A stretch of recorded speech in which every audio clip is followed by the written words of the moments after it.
Hello, gameplay video. Cool. I can finally start doing this again.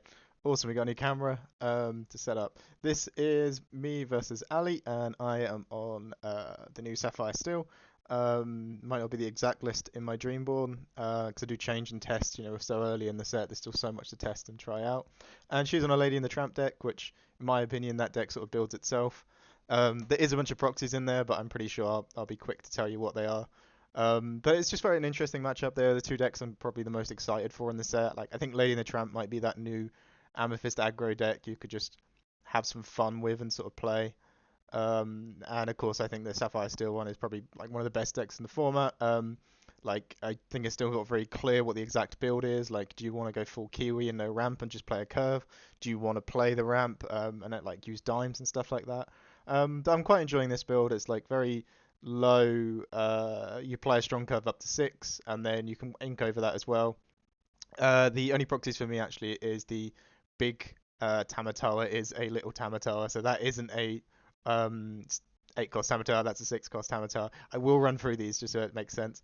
But yeah, if you know the matchup is Lady in the Tramp or aggro deck, you just kind of get the bell out on turn 1, even if you don't have a song, because you just present such a strong. The only thing they can respond to is a Daisy, and I've been saying this earlier. I think a good response to like Bell bit like you having this curve of just playing like three threes every turn is like Amber Steel can play like Daisy into what's it called Ursula 2 cost into um uh what's it called Quest for One there into the Ursula 2 cost into Lawrence just because you start threatening like quite high health and I think that's just quite a good response to it. Um, but yeah, overall, like right now, like you sort of dominate it if they're just going to spam merfolks at you. Yeah, they're going to get like 6 law if we don't get that singlet the Storm Rage on or whatever. But overall, you should just be winning this fight, especially with the Calhoun as well. Goes to 2 law. Yeah, it's surprising though as well how hard this like deck can fight back and like how quick it is. You can't really give it any breathing room. On the draw, you could struggle a bit more, but on the play, I think you could even miss the turn 1 a little bit more just so you can get to um, the Calhoun that will dry and then attack the Merfolk or whatever. But right now, there's also the power of just having like multiple bells just spamming on the board at once. Uh, Discarding a Hiram, I assume I have another Hiram in hand. Otherwise, I'm the worst player possible. Get 2 law from taking that out. But yeah, on the player especially, we're chasing it so well that we can kind of just overwhelm and win. And like you kind of maybe not want to pop the bells versus certain other matchups, but here it's all about just winning the board. Like they're never going to board wipe or fight back. So if you just got things that can trade up with them, it's really nice. Of course, keeping that other pop school just for the Hiram is pretty good. And I found with this deck, like if you've done Bell turn 1, Calhoun turn 2, your turn 3 can be just spam some items, set up for the Hiram next turn, or spam some items and play a Bell from one of the items, or whatever it has to be, because your turn 1 and turn 2 was just so strong. And that's an interesting card in there, Gazelle, to cheat out some more lore. Bit upsetting that we haven't got like a Let the Storm Rage on or something like that to start interacting with the deck. I probably, as I say that, I might have just top decked one. That would have been very nice. But we're going to get into the Hiram draw turns, where if we can't find one now, it's going to be quite upsetting. If we got 2 off the top of that, that'd be great, because that kind of show you really how Bell just shines quite a bit. And there we go. We got something from there. Got a strength for the Raging Fire, sadly. Quest to 5, but we can just kind of dominate the board and chase the lore quite a bit more. Maybe there is this thought though. I did actually think at the time. I remember when I was playing that we shouldn't have popped the port for the other Hiram for the other Bell because we still had quite a lot of board pressure, and what we could have done is save that for another Hiram.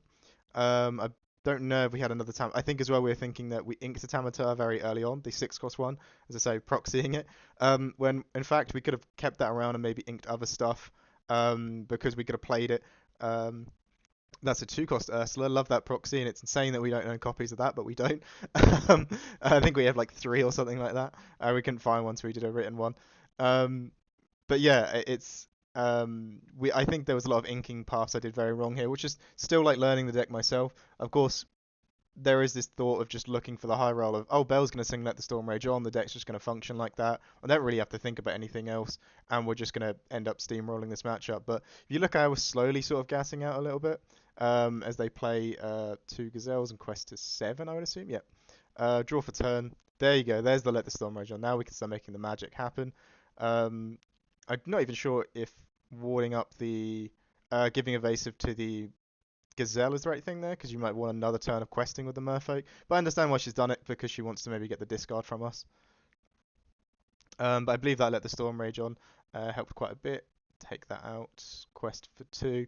I find with this deck as well, like the way you flip it is the same way that what I mean by flip it in TCG terms is like when you start running for the win now, which is what you kind of have to do even if you're on the play versus an aggro deck. You have to flip it eventually. Um, but Quest to 9, yeah, they're still getting some aggressive amounts of lore. Let the Storm Rage on is very good. Um, but I find that the Lawrence card, or like basically any cheap two questers, so Lawrence, me, and stuff like that, they're pretty much doing the same job as Alice is doing. I think Alice does it a lot better, but this build we don't actually have an Alice in. Primarily because just the way that the game's sort of going, being on the draw, Alice has become fairly a weaker card, even with the Pluto buff, warding it with Pluto. I've found her a little bit weaker. I think I'd like to have her back in some quantities, but having this uninkable that's kind of this forced line of play has felt quite weak into some of the decks. I think Ruby Sapphire is the main one, and that's a deck we want to win. Playing her on the draw is really quite rough. I think at this point it's kind of we know we've won, and don't really know what's going on. But the new Tramp card, that's a proxy there. We did play this after we'd packed some stuff. Yeah, there you go. There's game 1. I think she'd realised that we could just keep questing out and would have won that game. I think also we're at higher than 9 lore. I'm just trying to talk whilst I do all of this. But yeah, if you notice at the start there, we sort of dominate the board, we control it quite a bit, but we don't actually progress the lore that fast. I think I've got the lore right. No, I haven't. If you look on the screen, we were at 15, so I don't even know why I'm tracking it on the screen there. I must have been talking through 6 bits of lore there. But as you can see, we don't get the lore that fast. Calhoun's very good. Smee would be very good as well. But we do need sort of like Lawrence and like maybe Big Tamatoa or just a bunch of 2 questers on the board to start like chasing and closing the gap. It's quite prevalent here, but it's more prevalent in a matchup like Ruby Amethyst or something, where the thing that's very good into Ruby Amethyst is that you can, ping and take out all of their stuff. They're never going to peat you. They're never going to interrupt you. They're never going to discard you. You can just go for that. But then you need to close the gap because they're going to get to be prepared. They're going to keep be preparing. Then they're going to play Tremaines and Medusas. They're going to play Big Ceases. They're going to play all of the red removal afterwards. So you have to get to a point really. I'm going to turn that down to 0 again and try and track the lore again. But maybe next time I'll just notice that the lore trackers are on the screen. But yeah, it's trying to flip it. And of course, before we had Alice, and on the way up, we would gain a massive amounts of lore, and then we'd use Gantu as well. Now what we're trying to do is this sort of like really grinding game plan that's pretty good. Like we can have so many resources that after they be prepared, we can just play a bunch of cards. I think we still want to aim to do that in most games, but yeah, we still need to have those 2 questers and things like that to close it out. And without Gantu and Alice in these later builds, it's getting a bit harder. Maybe that's why these dime builds, and I just saw like Zan playing an Oswald build, might become a bit more of an important build. And I believe in this game, I think this is a really good showcase of the deck's not unbeatable. It's not amazing. If you look at that hand, we pretty much have a Porp School and pass. I think what we sent back as well, we didn't even have a 2-drop. So we were hunting for the bell because we know in this matchup on the draw, if we get the bell into singing some removal, we're in a really good spot. But right here, it's like, this is where I'm kind of showcasing the Lady deck a bit more. Lady in the Tramp deck. We're going to I think, get a Porp School down. But, we're going to miss playing that turn 1 bell. I don't think we have a turn 2. And they can just sort of run away with the game a bit. And I just kind of like to showcase the Lady in the Tramp deck that what it will be is this sort of deck that, and we're quite we're less character dense in this set as well, so we really don't get much value off that Daisy anymore. What I think the deck will really value from the Lady and Tramp deck, and I think you will see it at regionals and stuff like that. So I feel like it's one that maybe put some games into. Your game plan will be the same into like any aggressive aggro deck, but maybe learn what they're trying to do. Like some of them play Ursula, some of them play, of course, some of them play the Tramp that gives it a damage buff so they can trade in their weaker characters. Um, yeah, we're just going through Pop School Deep, hoping we can pop a bell here at some point. But yeah, it's I think what the deck will do is prey on its Ruby matchups where it shines the best because it's an aggro deck and Ruby will struggle with all of these cheap things just being thrown at them, of Lady being able to recycle them, and it will prey on the steel decks like not being able to answer a 1/4 And then, of course, when they aren't even able to play anything on the board, that's going to be a really rough spot for me. And then you just can go wide with a bunch of characters, um, quest out, and you're gaining ahead. We're not really going to be able to do much to them gaining this 2, 4, 6 lore next turn as well. So I think it's just kind of interesting to check out. Like, this game is done. I don't need to keep commentating over it and talking about it. But yeah, the deck kind of lives and dies by its mulligan, and you can have some really bad ones. If you've played it enough, you can have some really bad ones. It's that thing of when you play against green steel and you only see them like Diablo shift move to Cove. No, they're gonna have a handful of games where the deck is not functioning because it's full of like 8 items and 8 songs. It's got 4 locations in it. You're gonna have hands where it's just not gonna be. It's got more songs than that. Sorry, this one's got Zeus in it. You're gonna have hands where it's just not gonna work for you. And I think that's why you should maybe not aggressively mulligan for the bell. Of course, like never really aggressively mulligan for the bell, but like try and just find the best curve you can. Like I think if we had a Calhoun on 2, it still wouldn't have really changed much in this game because that Daisy would have been stuck around, but we could have dealt with these other characters here and then maybe set up the 3 cost and sing something and try and swing it back our way and hope it gasses out. The powerful thing about Lady and the Tramp is they can refresh again with the Lady card, which is also a 4/4 herself that quests for 2, so you have to kind of try and answer that. But yeah, even versus these aggro decks, I think we still can struggle against them. Um, and it's kind of really quite clear. It's kind of always been our problem versus these aggro decks is if they just play bodies that have 4 health and turn sideways, even these cheap little ones like Merfolk that we have to challenge.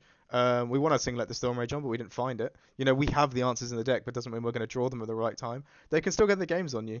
And of course this game was on the play for them, so like I remember going to like bigger DLCs. I remember in Seattle, it's like I played against a hyper aggro. It's yeah, my game on the play, like just like play a 2 drop, get to Tinkerbell, win the game. But then versus like on the draw, just running ahead, double, triple Daisy, play a few characters that just quest cheaply, play a few card draw cards and keep spamming it, and they'll just get over the line. You might win the board back when they're at like 17 lore and they've only got to have 1 or 2 things that stick every turn. It's very hard to flip it again. So I think these decks are still going to be a bit of a challenge for us, and it's worth just noting. Of course, again, if we did have the Bell turn 1 into Calhoun into Singlet the Storm Rage on, I think we could have maybe won it. That's the flip side of the deck as well. I think no other deck really has the ability to do something like that. So we're still pretty good. But I think this also brings me my point back to I was never making this point. That Amber Steel that has the consistency to Singlet the Storm Rage on earlier with Cinderella might still have a lot of saving grace if sort of aggro decks were to survive. I don't think Lady and Tramp's going to be that popular. I think a lot of people write it off meta-wise, but I think it's one to look out for. I think it's quite interesting. And again, yeah, looking at the Sapphire Steel deck, you're going to have, again, the same ways that you do it with the Ramp Sapphire Steel. You kind of have it with this one. You're going to have games where it's like your hand is just a bunch of items opening. You're going to have no 2 drop as well. This deck isn't like particularly dense on 2 drops, and that's why we kind of have to run cards like Mulan in there, just because if we don't play a card like Mulan, we kind of are just going to get run over because we need to put something on the board. And if we're relying on popping a bell turn 1 or a turn 2 bell, or like whenever we can pop the bell into a Calhoun or a Smee, and we're only running 3 or 4 Smees or 3 or 4 Calhouns and 4 Smees, that might be quite tricky. So yeah, we need to put some sort of breakers in there, and that's why the 4 drops sort of stick around. This game is pretty much done, I think, because what's going to happen now is that they recycle these cards to their hand, and as you can see, we can clear the board, get it down to quite a low amount, but as long as they've got back like the daisies and stuff like that, they can just throw them on the board again, and as a steel deck, we will just struggle with that. So yeah, the deck still is not without its faults. It's going to struggle against like the daisy spamming. Imagine this into Amber Steel as well, daisies into Lawrence's. Look at this, like look at that, look at all that. Maybe we could get some the Storm Rage on those Merfolks, but overall that's just too much lore. Not even didn't even know there was a morph in the deck, but they're playing it. This thing is pretty much down to our top deck. I think we need some insane top deck let the Storm Rage on to really go mad here. The new Tramp card's kind of cool. It buffs it, so then you can run it in and take something out, which really at that point is just showing off. I don't even think you need to do it. But yeah, I think we'd call that game there, and we'd scoop up. But yeah, I think that showcases sort of the deck's ability to pop off like in its game 1, where we just got like 3 bells out and a Calhoun, and we could just walk over them.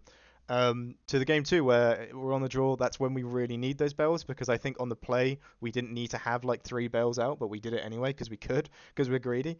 But on the draw we needed like one bell on turn one, we needed a Calhoun on turn two, and we needed to keep the pressure going from there. But we missed all those components. Of course you could say that's the deck bricking, but I think there is something to be taken into account that Bell is quite a high roll. I think on the draw, I saw Frank Carsten state that it has about a 60% chance to actually land. So you can't really, I think you can't build your deck 100% around that because it's that old meme from Anchorman, like it's only going to work 60% of the time. And that's why you have the new lands in there. I think maybe as well as we progress further, seeing maybe if the meta does speed up and some of these aggressive decks might come in, like we saw with Doc Mines happening right at the end of set six, or the meta slows down and we're going to get these grinding sort of Sapphire mirrors, which looks more likely. So we don't really need to worry about a turn one Daisy Merfolk like running away with some lore. But it's very interesting. It's good data. We'll have to see how the weekend pans out and see what decks kind of take the reins in the meta.